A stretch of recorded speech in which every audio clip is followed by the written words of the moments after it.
Welcome to the Thick and Spooky Ghouls podcast, where we discuss all things strange, paranormal, and unexplained. These episodes are live recorded on Twitch and cut to fit Spotify's format. If you want to catch us live, we do our podcast once a month on Twitch. Hello, everybody. Welcome in. Daku here. Unfortunately, today I am going solo. Half of the TT&SG crew is actually extremely sick. We have Miso, who is struggling to recover, and we have Birdie, who does not have her voice. So, we will have to postpone our Christmas episode for December, and we're going to have a Christmas in January.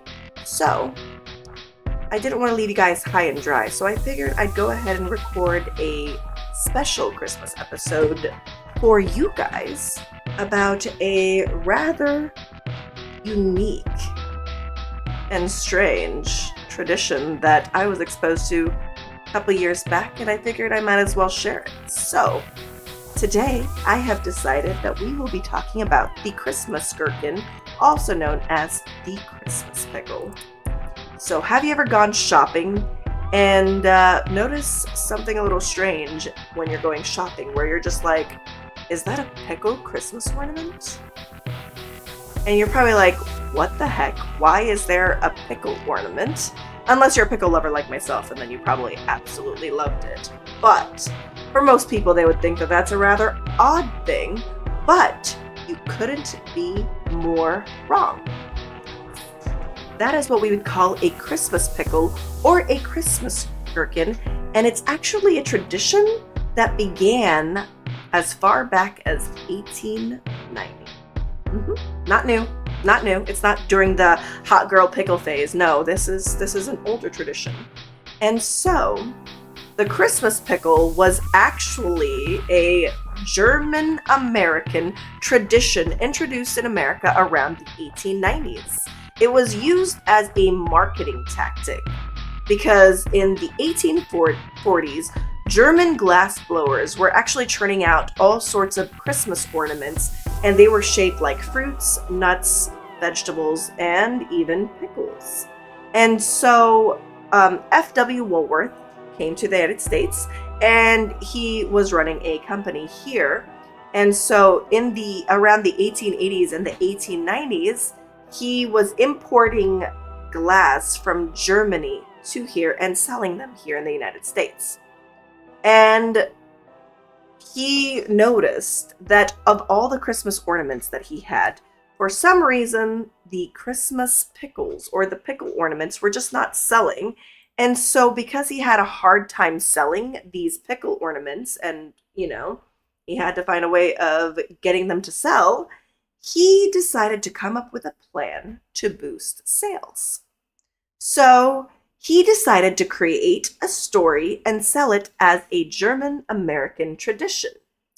And so he called this tradition, oh God, you guys, I'm gonna be trying to say something in German right now. Okay, it's okay. Weihnachtsgurke, or Weihnachtsgurke. I think it's Weihnachtsgurke. I don't know. I'm not German, you guys. I'm sorry. I'm trying. But it's okay. But it translates to the Christmas pickle.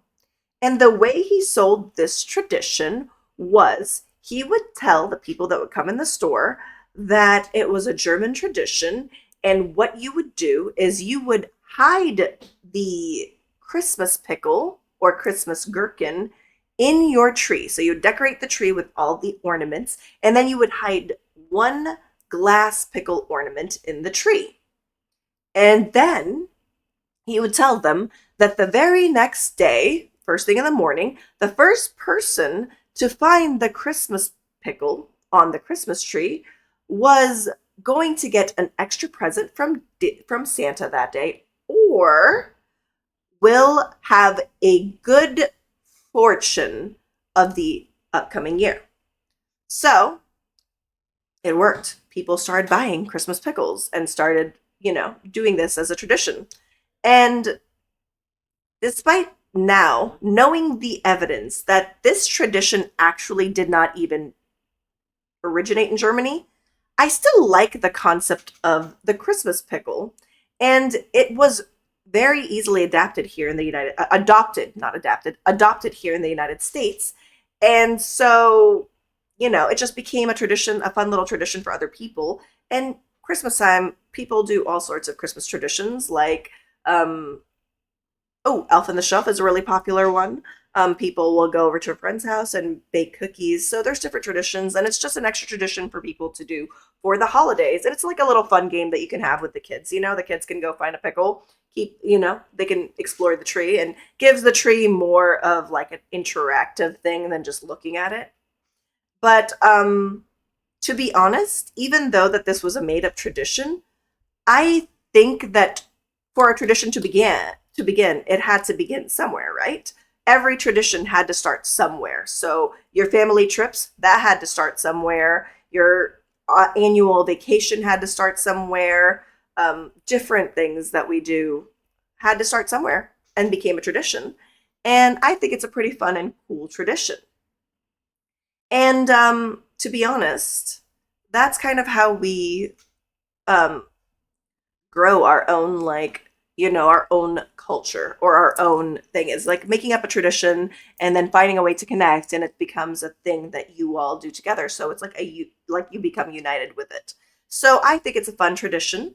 And there's actually a couple really cool facts about the Christmas pickle. Well, there's one really cool fact about the Christmas pickle, and this primarily will appeal to our beautiful miso thorny, but I figured that she would have fun learning about one of the cool things about this. So, there are actually things, there are actually uranium Christmas pickles that are made out there. They're very rare, and it's made of rare uranium glass. And the uranium glass, it glows when you put a black light on it, so it glows like this bright green color, and it glows. So it's a really really fun little thing. And Miso is a glass collector. She likes to collect uranium glass, and so when I learned that these pickles had uranium versions, which were rare, I really wanted to get one. I wanted to get her like a vintage uranium glass one, but of course I couldn't find it.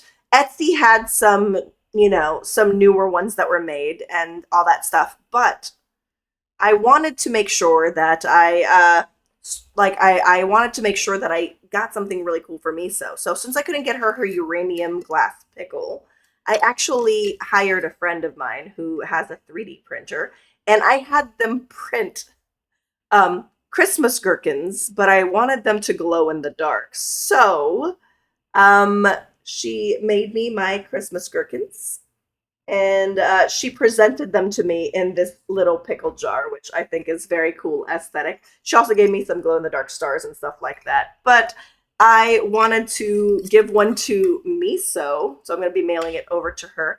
And then Birdie was supposed to be our special guest, but because she doesn't have a voice, we're going to have to postpone her episode for January, but that's okay.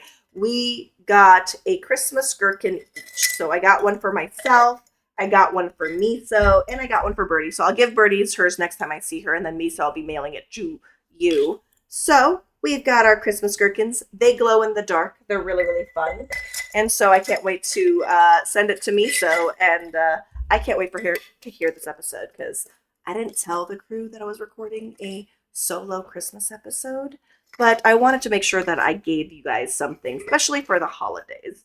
And this will be publishing on Christmas Day. So, you can listen to it during Christmas Day. So, the Christmas pickle is now a tradition that I'm going to be starting. And I have also gifted, have also got some made for Miso and Birdie, so that maybe they can start their own tradition. And then another tradition that I started this year is I was giving all my nieces and nephews socks.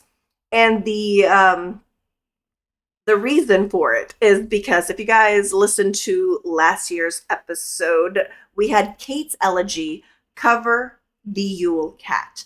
And the Yule Cat, basically, it's a really fun story. But one of the things is that you're supposed to wear socks So whenever you get gift, like it was a very common gift to give kids socks for Christmas because they had to wear those socks so that they wouldn't get hunted by the Yule Cat. So if you guys wanted to hear about the Yule Cat, that was covered by Kate. She did an absolutely stunning job with it.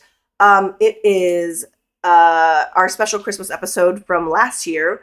Aside from the parol, which is the other Christmas tradition, which we've got our parol up over here. And then I also added a little parol to the layout right over here. But the Yule Cat, if you wanted to learn more about the Yule Cat and why I got my nieces and nephews socks, that's going to be episode 15, part 3. And if you wanted to learn about Grilla and the Yule Lads, that is episode 15, part 2. And then I covered Belschnickel. And if you guys don't know who Belschnickel is, you guys should learn. And it's a really fun character. And the only reason I knew about Belschnickel is because of The Office, because Dwight mentioned Belschnickel, and that's how I was exposed to it. So you guys, please give those episodes a listen. I know it's the holidays. If you wanted to sit down with your friends and family and listen to some Christmas episodes, we have quite a few from last year that you can pop up and listen to. One talks about the parol, which is a Filipino tradition that we have in the Philippines. It's the Filipino Christmas star lanterns, if you wanted to learn about that. And now we've got the Christmas gherkin, aka the Christmas pickle. So I tried to give you guys a little something. I know this episode feels really short. I tried my hardest to at least give you guys something, because having to cancel the episode today, I didn't want to leave you guys hanging. So I figured I'd just do a Christmas special and publish the Christmas special on Christmas Day as like a way to make up for us missing it. But anyways, the before we go, here is what the glass pickle looks like. Sorry for people on Spotify, you probably can't see it, but it's literally a pickle, but it's glass and it's green. And so that's what a regular Christmas gherkin is, made out of glass. But then they also have the really, really cool uranium ones. And let me just pop up. Where is my slideshow? Please hold. I'm struggling. And so they also have this one, which is, they have a black light already pointed at it, but this is what the uranium glass pickle looks like. And I think it's really, really cool. But I also think that 3D printed glow-in-the-dark Christmas gherkin ornaments, I think it's pretty cool. I think it's pretty good. Look at that. Look how cute. It's so cute. And so, I can't wait to get those sent over to Miso and gift them to Birdie. A couple reminders.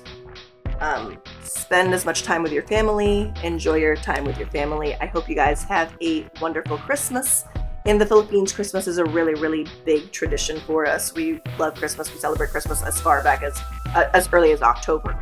And it goes on until December. And yeah, Christmas is really, really big in the Philippines. And that's why I was like, I want to make sure I do something for Christmas, because we're not putting up a Christmas tree this year. We only have our wreath put up and our parol put up, but I'm just not feeling very festive when it comes to a Christmas tree. I miss my grandma. She passed away last year, the day after my birthday, and her birthday is actually December 25th. So yeah, I miss her. And it's been a rough month for us, but we're getting through it. We're getting through it. But I hope you guys enjoyed this episode. I hope you guys learned about the Christmas gherkin. I hope you guys had fun.